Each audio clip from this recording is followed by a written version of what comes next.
네, 이번 시리즈 설교를 준비하면서 어떤 주제로 말씀을 전할까 기도하며 준비했습니다. 그러는 중에 오늘날 시대 속에서 그리스도인으로 살아간다는 것은 무엇일까 생각하게 되었고, 그리스도인이라는 주제를 가지고 말씀을 준비하게 되었습니다. 시리즈 말씀은 세 가지 주제를 크게 담고 있습니다. 오늘 전하게 될 복음을 부끄러워하지 않는 사람, 두 번째는 예수로 충만한 사람, 세 번째로는 믿음으로 사는 사람입니다. 그리스도인이라고 이름 지어져서 그리고 불리워지면서 살아가고 있는 오늘 우리들에게 하나님의 말씀을 통하여서 다시 새롭게 그리스도인다운 모습으로 또 결단하고 도전받는 귀한 은혜의 자리가 되기를 예수님의 이름으로 축원합니다. 오늘은 그 첫 번째 시리즈 설교로 복음을 부끄러워하지 않는 사람이라는 제목으로 말씀을 나누려고 합니다. 많은 사람들은 이 세상을 바라보면서 세상 참 악해졌다라고 말합니다. 예수 믿기 힘든 시대가 되었다라고 말하기도 합니다. 물질 만능주의가 깊이 자리 잡게 되면서 하나님보다 물질 그리고 만몬을 쫓아가게 되었다라고 말하기도 합니다. 그러나 정말 그럴까요? 옛날보다 오늘날 세상이 더 악해져서 복음을 받아들이기가 어려워진 것일까요? 그렇게 보기에는 구약 시대의 이스라엘의 삶을 보거나 예수님 시대의 유대인들을 바라보거나 사도 바울이 로마서를 쓸 때의 로마 사회를 살펴보아도 그리 큰 차이를 보이지 않는 것을 발견할 수 있습니다. 사도 바울은 로마서를 쓰면서 오늘 이렇게 선포합니다. 이 복음을 나는 부끄러워하지 아니한다. 나는 이 복음이 부끄럽지 않다라고 말하면서 이 복음은 구원을 주시는 하나님의 능력이다라고 선포하고 있습니다. 오늘 우리도 우리 자신을 한번 돌아보기를 원합니다. 우리는 복음을 부끄러워하지 않고 있는지 각자에게 질문해 보아야 합니다. 우리는 이 복음을 부끄러워하지 않아야 함에도 불구하고 순간순간 세상에서 살아갈 때 이 복음이 너무나도 부끄럽게 다가옵니다. 저는 원래 부끄러움이 많은 사람입니다. 얼마나 많냐면요, 초등학교 때 음악 시간에 앞에서 노래를 한 번도 제대로 불러본 적이 없습니다. 그래서 항상 울면서 내려왔던 기억이 있습니다. 너무나 두려워요. 너무나 부끄러워요. 그런데 제가 예수님 만나고 하나님 만나고 새로운 사람이 된 것을 저 자신은 고백할 수밖에 없습니다. 우리는 복음 안에 살아가는 하나님의 사람들입니다. 복음은 우리의 자랑이며 우리의 생명이며 구원의 은혜임을 담대히 고백할 수 있어야 합니다. 그러나 우리의 삶을 자세히 들여다보면 우리도 복음을 부끄러워하는 경우가 너무나 많습니다.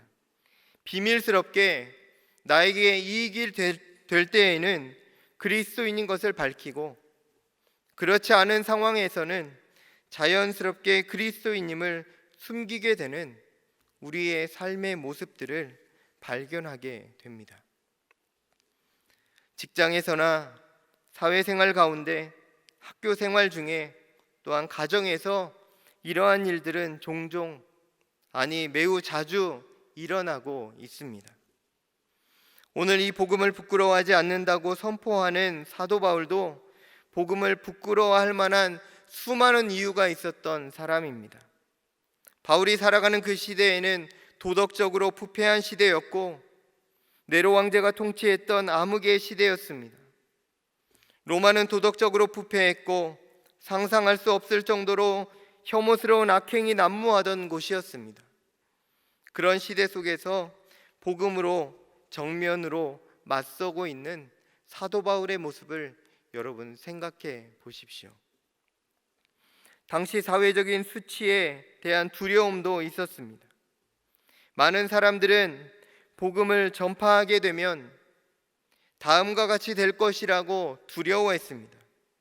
첫 번째는 조롱과 손가락질의 대상이 될 것이며, 두 번째는 직업과 생계를 잃게 될 것이며, 세 번째는 거부당하고 무시당하게 될 것이며, 네 번째는 가족과 친구들도 떠나게 될 것이며, 잡혀서 갇히게 될 것이고, 마지막으로 학대당하여 죽게 될 것이 분명하기 때문이었습니다. 이러한 상황 속에서 바울은 복음을 부끄러워하지 않는다 고백하면서 디모데후서 1장 7절에서 9절 말씀에서 이렇게 고백합니다. 하나님이 우리에게 주신 것은 두려워하는 마음이 아니요 오직 능력과 사랑과 근신하는 마음이니, 그러므로 내가 우리 주의 증거와 또는 주를 위하여 갇힌 자 된 나를 부끄러워 말고 오직 하나님의 능력을 쫓아 복음과 함께 고난을 받으라. 아멘. 사도 바울은 이 복음을 복음과 함께 고난을 받으라 선포하면서 복음을 부끄러워하지 않는 모습으로 살아갑니다. 여러분, 예수님께서 이 땅에 오셨을 때 가장 처음 전하신 것도 이 복음이었습니다. 마가복음 1장 15절 말씀을 한번 함께 봉독해 보겠습니다. 이르시되 때가 찼고 하나님의 나라가 가까이 왔으니 회개하고 복음을 믿으라 하시더라. 아멘. 예수님께서 외치셨던 이 복음, 오늘 로마서에서 사도 바울이 자랑하며 선포하고 있습니다. 로마서는 바울 사도가 쓴 아주 소수의 그리스도인들을 향한 편지입니다. 당시 비주류였던 사람들에게 증거했던 복음의 진수가 바로 이 로마서 말씀입니다. 이 말씀의 시작에서 바울은 고백합니다. 나는 이 복음을 부끄러워하지 않습니다. 믿는 사람이 거의 없는 시대에 이 복음은 내가 정말 자랑하는 것이고, 내가 피를 토하고라도 복음을 증거하고 싶다라고 선포하는 사도 바울의 고백입니다. 이 복음은 나의 생명을 빼앗아 간다 할지라도 이 복음은 내가 가장 소중히 여기는 것이다 선포합니다. 만약에 내적인 믿음의 확신이 없고 예수를 만난 적이 없으며 회개와 복음을 경험하지 않았던 사람이라면 이 고백을 할 수 없었을 것입니다. 다메섹 도상에서 친히 만나주신 예수님, 그리고 그 예수님을 따라 순종하며 살아가는 그 믿음의 걸음 가운데 사도 바울은 그 복음을 가장 자랑하며 나아갑니다. 사도 바울뿐만이 아니라 베드로도 마찬가지입니다. 베드로도 오순절 성령 임재 사건을 통하여서 하나님의 하나님 되심을 보았고, 성령의 임재하심 속에서 또한 참된 복음을 경험합니다. 그 안에서 분명한 터닝이 일어났던 것처럼 오늘 우리들도 이 복음 안에서 분명한 터닝이 있어야 합니다. 그렇다면 나는 지금 이전 삶과 지금의 삶이 무엇이 달라졌는가 한번 우리의 삶을 돌아보기를 원합니다.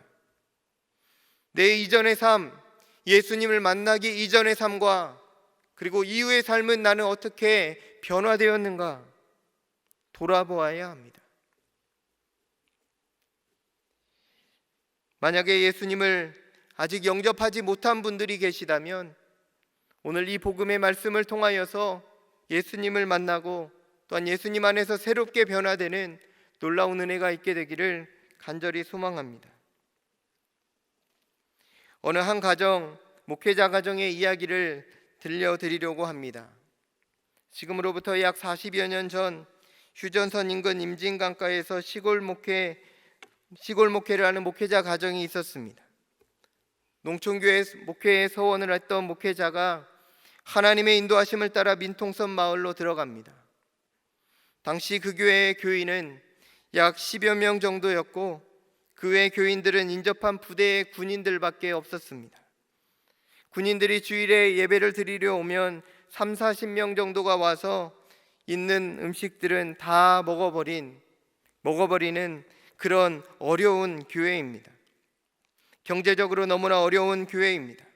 사례비는 거의 없었고 먹을 것이 없어서 하루에 한 끼, 많으면 두 끼를 먹으며 지내기 일쑤였습니다.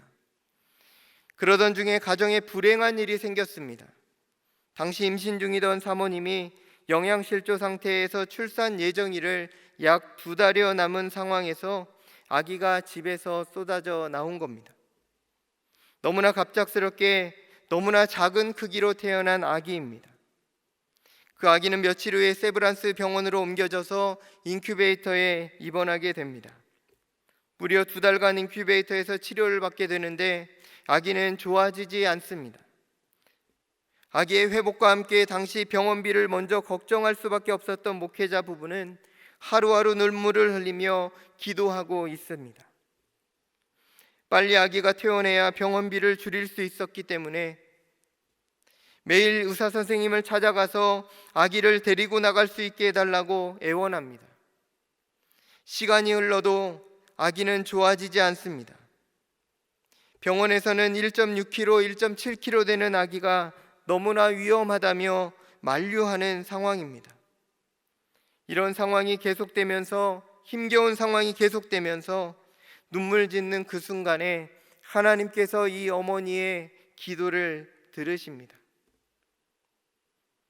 이 어머니의 마음속에 하나님이 회복시켜 주실 거라는, 하나님이 회복시켜 주실 것 같은 마음이 들기 시작했습니다. 2달이 지나서 아기의 몸무게는 2.4kg가 됩니다. 병원에 만류해도 급히 퇴원하게 되고, 퇴원 후에도 아기의 엄마 아빠는 번갈아 가며 기도를 계속합니다.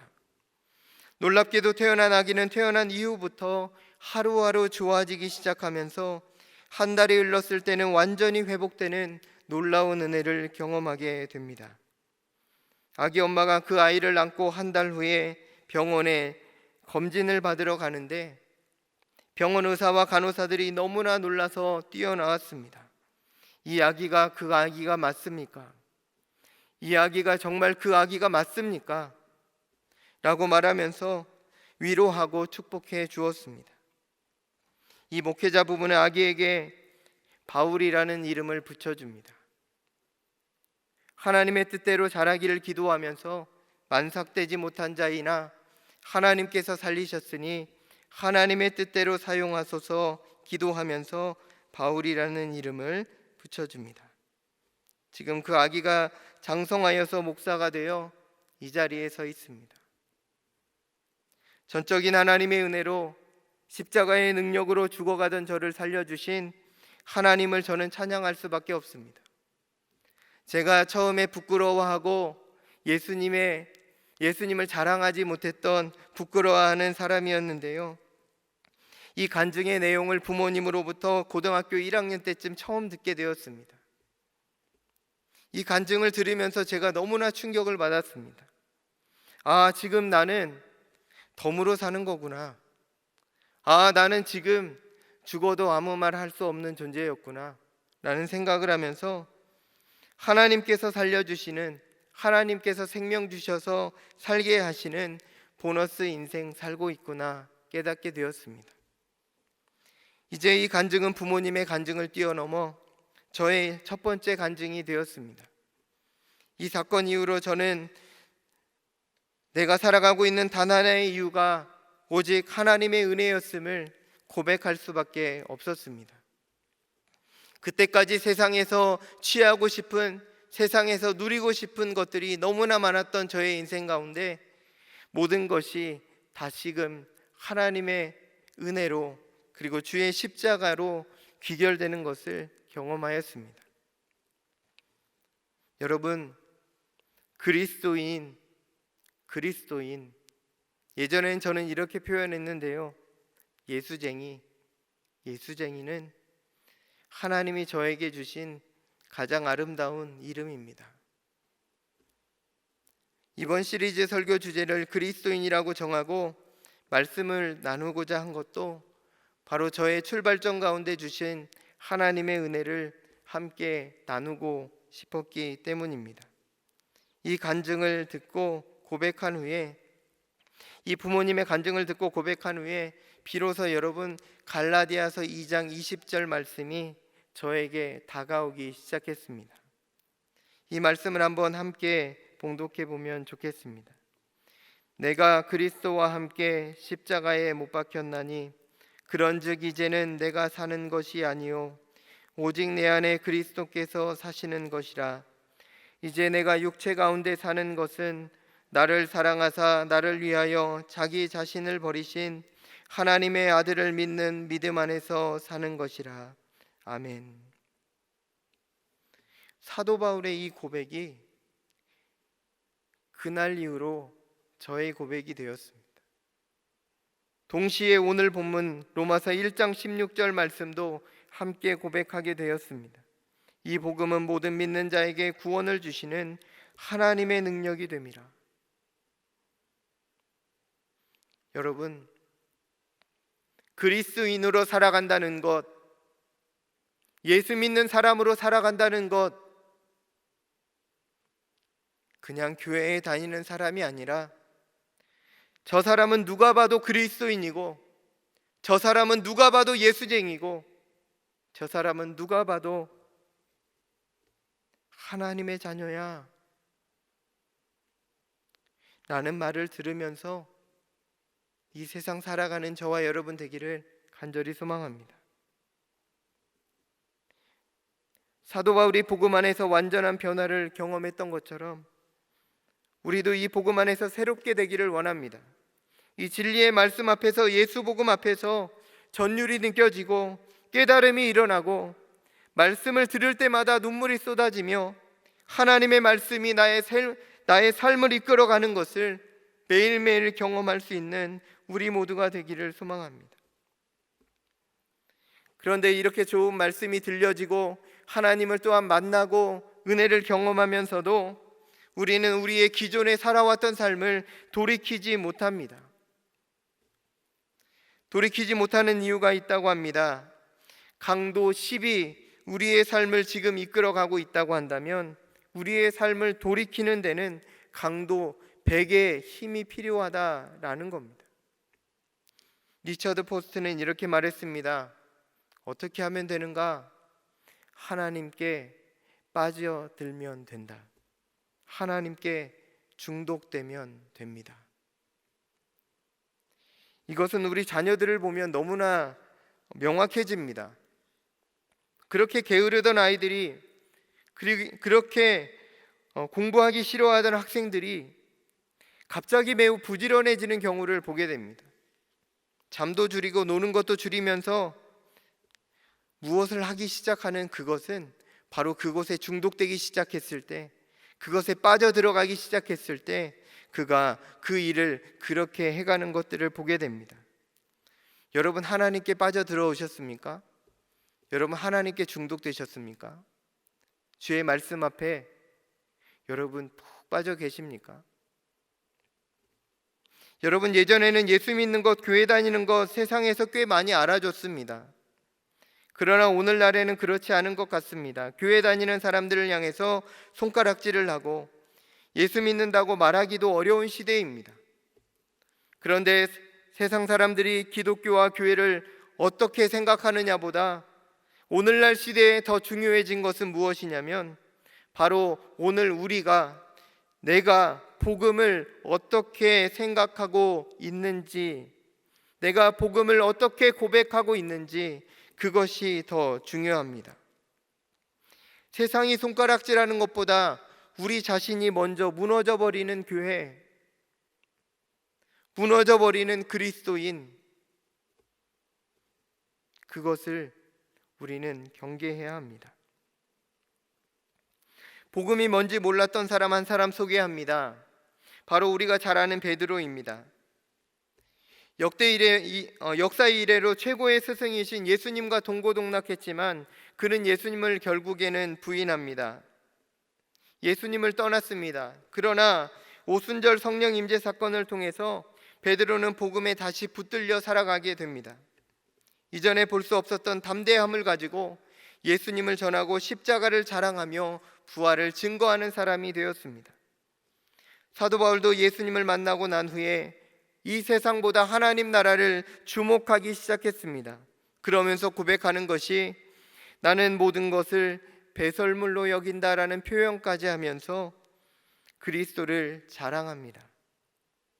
세상의 미련에서 완전히 돌이킨 사람, 세상에 전혀 관심을 두지 않는 사람, 바로 그 사람이 사도 바울이 되었습니다. 여러분, 지나간 세상에 미련이 없으십니까? 아직 미련이 남아 계십니까? 다시금 예수님의 십자가를 붙들고 우리와 동행하시는 예수님 안에서 복음을 따라 순종하는 삶 살아가기를 소망합니다. 세상의 소식은요, 기쁜 소식이 많이 들립니다. 그런데 우리가 세상에서 듣는 복음은 일시적인 것이지만 우리 주님께서 허락하시고 들려주셨던 이 복음은 영원한 것입니다. 이 세상의 좋은 것의 끝부분에 가보면 허무가 몰려온다고 말합니다. 아직 안 가봐서 모를 수 있지만 그것은 명백한 변함없는 사실입니다. 그러나 오늘 사도 바울은 허무가 아니라 복음으로 인한 포만감으로 자랑하며 기뻐하며 살아가고 있습니다. 이 복음은 우리를 구원하시는 하나님의 능력이 됨이라. 이 복음에 다이너마이트 같은 강력한 능력이 있음을 고백합니다. 여러분, 만약에 이 복음의 말씀을 전했는데 바뀌는 역사, 변화의 역사가 일어나지 않는다면 우리는 이 복음을 전할 이유가 전혀 없습니다. 변하지 않는데 소리칠 필요는 없습니다.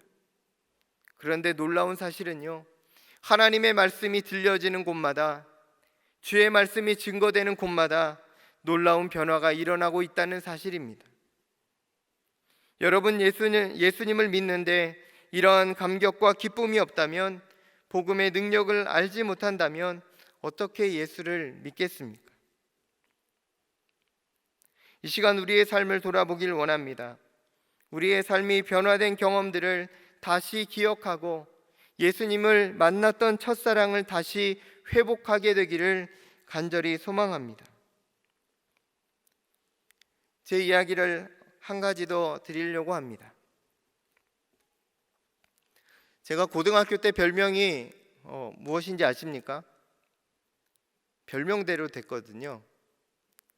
힌트를 드렸습니다. 고등학교 때 별명이 목사였습니다. 그때 되게 불편한 별명이었습니다. 선생님도 목사라고 부르고 친구들도 목사라고 불렀습니다. 고등학교 시절 중창단 활동을 3년 동안 제일 열심히 했던 것 같습니다. 노방전도는 매주 토요일마다 나갔고요. 수업 시간마다 선생님들이 들어오시면 바울아 기도해봐라, 기도를 시키셨고요. 완전히 미쳐버린, 완전히 고등학교 3년은 예수님밖에 몰랐던 시절이었습니다. 공부하는 것보다 기도하는 것 더 좋아했고요. 노방전도 나가는 거 제일 좋아했습니다. 그렇게 두렵고 떨려하는 부끄러움 많은 사람이 하나님의 은혜로 새롭게 되니까 견딜 수 없더라고요. 그러면서 한 가지 일이 일어났습니다. 학교에서 주일에도 자율학습을 하라고 학교에서 고등학교 3학년 때 일인데요, 학교에 나오라는 거예요. 그런데 제가 선생님을 찾아가서 말했습니다. 저는 목사가 될 사람이고 목회자 자녀입니다. 저는 학교보다 교회가 더 중요합니다. 9시 예배 드리고 11시까지 오면 안 되겠습니까? 말했습니다. 그랬더니 선생님이 크게 혼내셨습니다. 그런데 제가 한 번 더 찾아갔습니다. 찾아가서 이렇게 말했습니다. 선생님, 저는 예수 믿는 게 1번입니다. 죄송하지만 공부가 2번이었습니다. 그래서요, 주일날 교회는 꼭 가야 됩니다. 선생님이 막으셔도 저는 교회 가야 됩니다. 그랬더니 선생님이 저만 교회를 다녀오라고 허락해 주셨습니다. 학교에 우선은 출석을 해서 학교 옆에 있는 교회에 다녀오라고 허락을 해줬습니다. 근데 저는 그게 용납이 안 되는 거예요. 선생님, 저 혼자 가는 것은 의미가 없습니다. 제 친구들도 같이 가게 해주십시오. 그 당시에 제 친구들이 교회 다니는 친구들이 한 50명이 됐거든요. 50명 같이 가게 해주십시오. 선생님이 당황하면서 고민하시더니, 그래, 그러면 네가 책임지고 50명 데리고 갔다가 꼭 다 데리고 들어와라, 그러시면서 허락해 주셨습니다. 그래서 50명하고 같이요, 걸어서 10분 거리에 있는 교회에 나가는데요, 얼마나 감격스러운지, 얼마나 즐거운지 예배 드리는 내내 눈물이 앞을 가렸습니다. 1년 동안 그래서 그 친구들과 함께 주일을 지키고 예배를 드리면서 신앙생활을 했던 기억이 있습니다. 여러분, 완전히 예수님 외에는 아무것도 필요 없어요 라는 그 고백 속에서 살아갔던 저의 고등학교 3년의 시간은 지금도 하나님께서 주셨던 그 은혜의 놀라운 은혜의 샘물이 되었습니다. 그 안에 위로가 있었고, 그 안에 기쁨이 있었고, 그 안에 삶의 이유를 발견하게 되었고, 그래서 하나님이 가장 기뻐하시는 일이 무엇인지 기도하면서 또한 이 길까지 나아오게 되었습니다. 제가 한 것이 아니라 하나님께서 그 믿음의 고백을 주시고, 또한 은혜의 간증을 주시고, 하나님을 아버지로 고백하며 예수님을 가장 자랑하게 살아갈 수 있도록 은혜 주셨기 때문입니다. 여러분, 지금 이 시대를 살아가는 우리의 삶 가운데 어려움과 힘든 일들이 많이 있지만 이 과정은 분명한 터널입니다. 막힌 동굴이 아니라 뚫려 있는 터널입니다. 우리가 이 복음 안에서, 그리스도의 능력 안에서 우리의 죄가 모두 사함 받았음을 이미 고백하고 있으며, 예수 그리스도의 피의 능력이 우리 가운데 친히 전해지고 이미 임하여서 하나님의 손에 붙들려 살아가고 있음을 오늘 우리가 고백하고 있습니다. 복음이 무엇이냐면 다시 시작하게 하는 것, 다시 움직이게 하는 것.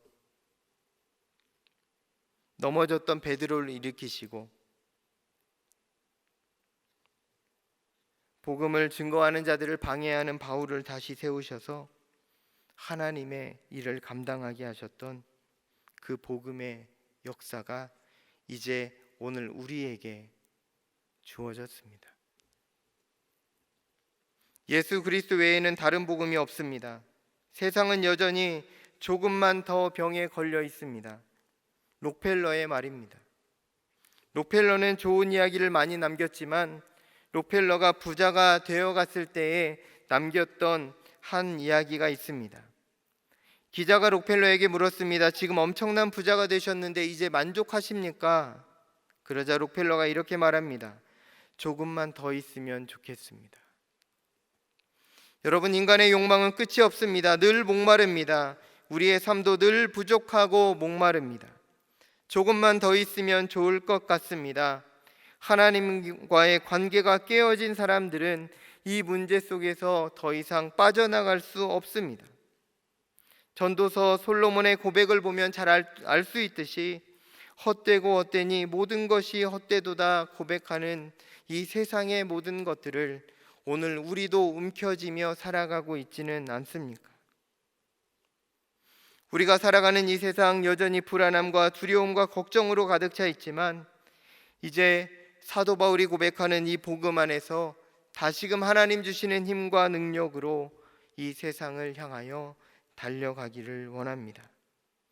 그리스도인으로 이 세상을 살아가고 있지만 복음을 부끄러워하며 살고 있지는 않은지, 예수 이름 한번 외치기가 두렵고 떨리는 것은 아닌지, 예수님을 알지 못하는 주위 사람들에게, 이웃들에게 예수님 믿으라고 한마디 하지 못하는 우리의 모습은 아닌지, 우리를 죄에서 구원하여 주시고 우리에게 생명도 주시고 사명을 주시며 오늘도 삶의 자리에서 지키시며 인도하시는 주님 안에서 이제 다시금 일어나 신실한 그리스도인답게 살아가기를 소망합니다. 그저 교회에 왔다 갔다 하는 인생이 아니라 예수님 꼭 만나고 예수님으로 만족하고 예수님 주시는 힘으로 그 복음의 능력을 힘입어서 세상에 예수님 자랑하며 살아가는 우리 모두가 되기를 간절히 소망합니다. 복음을 부끄러워하지 않겠습니다. 이제 그 복음을 자랑하며 살겠습니다라고 고백하면서 세상을 향하여 함께 나아가기를 소망합니다. 부끄러워하지 않는 믿음의 사람, 세상 사람들이 아무리 손가락질해도 부끄러워하지 않으며 예수 이름을 증거할 수 있는 사람, 그리고 예수님이 살아가셨던 그 길을 함께 걸어갈 수 있는 사람, 그 사람이 바로 저와 여러분이 되기를 예수님의 이름으로 축원합니다.